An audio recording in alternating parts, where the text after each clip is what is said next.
కనిష్క కుట్ర మొత్తం కూడా సిద్ధుకి నీలిమ చెప్పేస్తుంది. దాంతో సిద్ధు వెంటనే తులసిని తీసుకురావటానికి తులసి వల్ల ఇంటికి వెళ్తాడు. తులసి రా ఇంటికి వెళ్దాం అని సిద్ధు అంటాడు.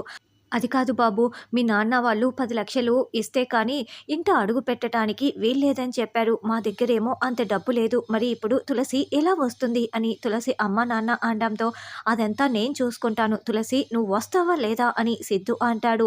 దాంతో తులసి ఖుషి ఇద్దరు కూడా సిద్ధుతో వచ్చేస్తారు. ఇక సిద్ధు తులసిని లోపలికి తీసుకువస్తూ ఉంటే, రేయ్ ఆగురా అని బసవరాజు బామ్మ కేకలు పెడుతూ ఉంటారు.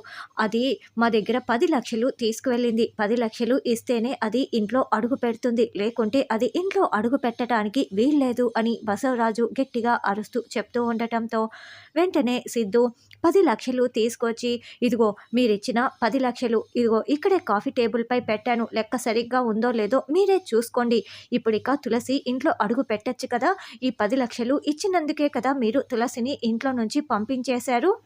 నేనిచ్చిన తులసి ఇచ్చిన ఒకటే కాబట్టి నేను ఇచ్చేస్తున్నాను, లెక్క పెట్టుకోండి అని నేరుగా గుమ్మం బయటే నిలబడి ఉన్న తులసి దగ్గరికి వెళ్ళి, తులసి నువ్వు ఇంట్లోకి రా, వాళ్ళ 10 లక్షలు వాళ్ళకి ఇచ్చేశాను కదా అని సిద్ధు తులసి చేయి పట్టుకొని ఖుషి పాప చెయ్యి కూడా పట్టుకొని లోపలికి తీసుకువస్తూ ఉంటాడు. తులసి వాళ్ళ వైపు చూస్తూ లోపలికి భయపడుతూనే అడుగు పెడుతుంది. బసవరాజు బామ్మ మాత్రం ఇంకేమీ మాట్లాడలేక నోరు మూసుకొని తులసి అలా లోపలికి వస్తూ ఉంటే చూస్తూ ఉంటారు.